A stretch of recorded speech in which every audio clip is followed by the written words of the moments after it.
So, welcome once again to the new video, and today we are going to start chapter 4 of biology class 9. And in chapter 4 we'll be learning about the flower. Okay, so let's start. See children, first of all we'll have to learn about the flower, the structure of a bisexual flower and function of its various parts. We'll also go with the brief introduction to complete and incomplete flowers, essential and non-essential worlds of a bisexual flower, and the various parts and functions. And at the end, we'll also discuss about the inflorescence and presentation. Okay, so let's start. See, since we are learning about the flower, so we'll be learning in detail that what is a flower, how to define a flower. So let me tell you that flower is the most attractive as well as important part of any flowering plant, and it is defined as a specialized shoot in which the leaves are modified into floral structures.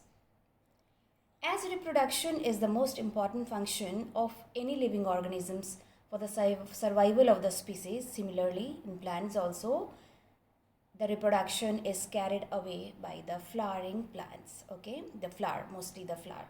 In flowering plants, this function is performed by the flower. So, it is the reproductive organ of the flowering plant. Now, let me tell you about the bisexual flower. Bisexual flower means having two different sexual parts. That is, the male sexual part as well as the female sexual part. Okay. And a bisexual flower, any bisexual flower has got four whorls. Four whorls means they have got four different parts. The first whorl consists of the green sepals, which is collectively known as the calyx. The second whorl is known as brightly colored petals, which is also known as the corolla. The third whorl is the male part, which is known as the stamens, and collectively it is known as the androecium, whereas the fourth whorl is the female part, which is also known as the pistil or carpel and is collectively known as the gynoecium. So there are four different whorls. The first whorl is the calyx, which is the green sepals. The second whorl is the corolla, which is the petals. The third whorl is the androecium, which is the male part, which is also known as the stamens, and the fourth whorl is the gynoecium, which is also known as the pistil or the carpel. Now, here we can see the structure of a bisexual flower. Now, on the screen it is displayed the diagram. You can see the figure of the bisexual flower, and we can see very clearly, we can see all the four distinct parts, right? The first part labeling the first number, that is the sepals. Can you see the green colored sepals? Then number 2 is the petals. So sepals, they are known as the calyx. Okay, and then we can see the petals, which are the brightly colored, the red colored, just to attract the insects for pollination. They are in different colors actually. Okay, and they are collectively known as corolla. Then we can see the third part as the stamens, which consist of the male reproductive part, which is also known as the male reproductive part, and which consists of mainly the anther and the filament. And then we can see the pistil here, the number 4 labeling, that is pistil or the carpel, which lies in the central part of the flower. Okay, which is held at the base of the receptacle. We can see right in the center of the flower, and it is got a long tube, that is the style. Okay, and this pistil consists of three different parts: the stigma, that is on the top, then comes the style, and then at the base the swollen part is the ovary. And inside the ovary we can see the longitudinal section of the ovary. Inside the ovules, fine particles are seen in, that is the ovules. Okay, so these ovules are found inside the ovary. Now let us learn more about the complete and the incomplete flowers. There are certain complete flowers and there are certain incomplete flowers too. So a complete flower. What is a complete flower? Complete flower is also known as a perfect flower. and it is that which contains all the floral whorls. Just now, right now, we learned about all the floral whorls, na? That is the calyx, the corolla, the androecium, and the gynoecium. So these all four whorls are there in a complete flower as well as a perfect flower. And if any of the structure is found missing, the flower is said to be incomplete or imperfect flower. So there are certain essential and non-essential parts of a flower also. So the essential parts consist of the reproductive parts, whereas the non-essential part consists of the non-reproductive parts. Now, what are the reproductive parts? Let me tell you once again. The reproductive parts are just, we saw the diagram, na? The bisexual flower. So the labeling where the androecium and gynoecium we had seen. So androecium is the male reproductive part, which consists of an anther and a filament, whereas the female reproductive part is known as the androecium, which consists of the stigma, style, and the ovary. Now, anther, let me tell you in brief about the anther. See, anthers are the sac, the bag in which the male gametes are found, that is the pollen grains, okay? And inside the ovary, the female gametes are found, that is the ovules, which just now we had discussed in the diagram. Now, there are certain flowers which are also termed as bracts, okay? Now, very often you might have seen in the gardens when we go along the roadside, like in the boundaries and all, they are well decorated by the groups of these bracts, the flowers, okay? So actually bracts are when a flower arises in the axil of a leaf-like structure, and the commonest example is bougainvillea, okay? So bougainvillea is a flower. Is it actually the flower arises in the axil of the leaves? Very small tiny flowers are there, but the leaves are colored, okay? So this flower lies in between the leaf-like structure, that is known as the bracts. Now next is the nectaries. The spelling, it is nectaries actually, okay? So these nectaries actually, these are the group of nectar secreting cells which are situated at the base of the pistil. Most very often the honeybees and the other insects, they sit on the flower just to get the nectar, na? So they pierce their proboscis deep inside the base of the pistil, and then they obtain the nectar, okay? And these nectar are found in the group of nectar secreting cells which are known as nectaries.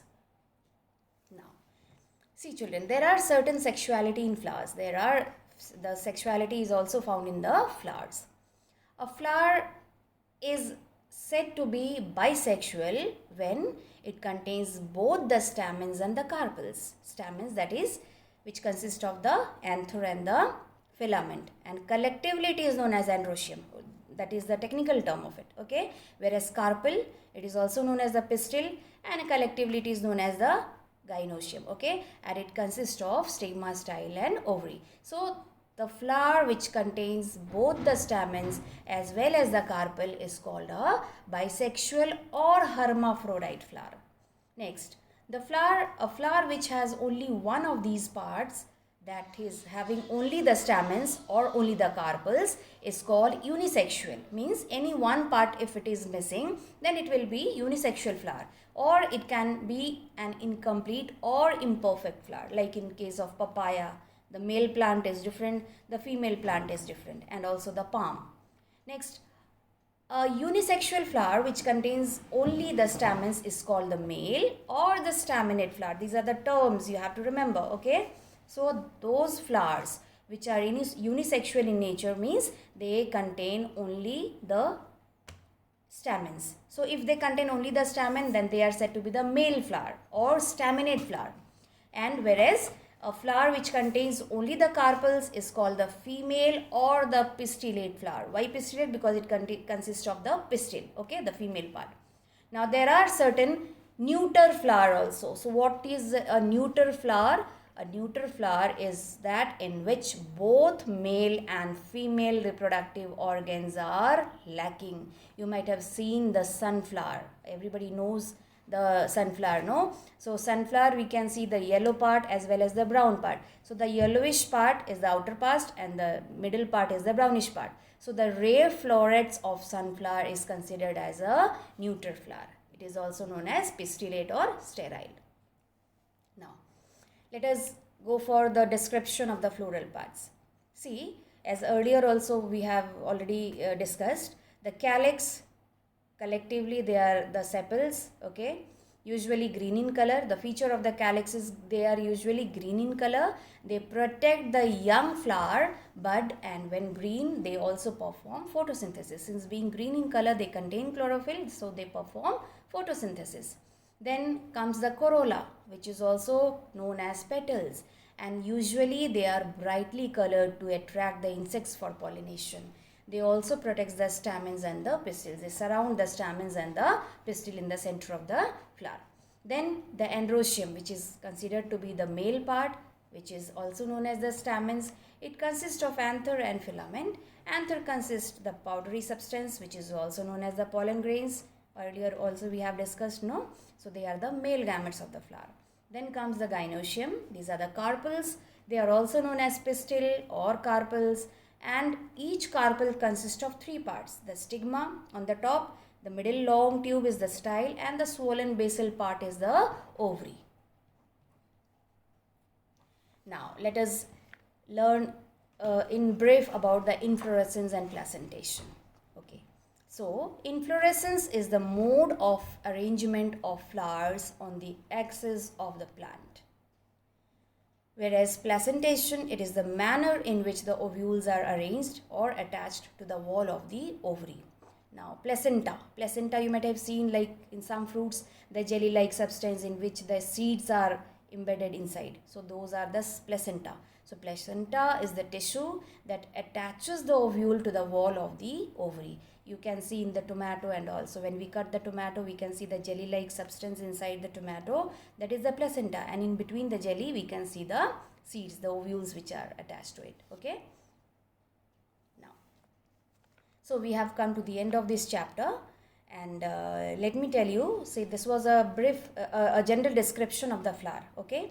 So please go through all the terms, all the parts, and you can relate it with the video, and then you can get all the clear idea of the flower. Okay, practice the diagrams. So keep watching, stay safe, stay healthy, and keep learning. Bye bye.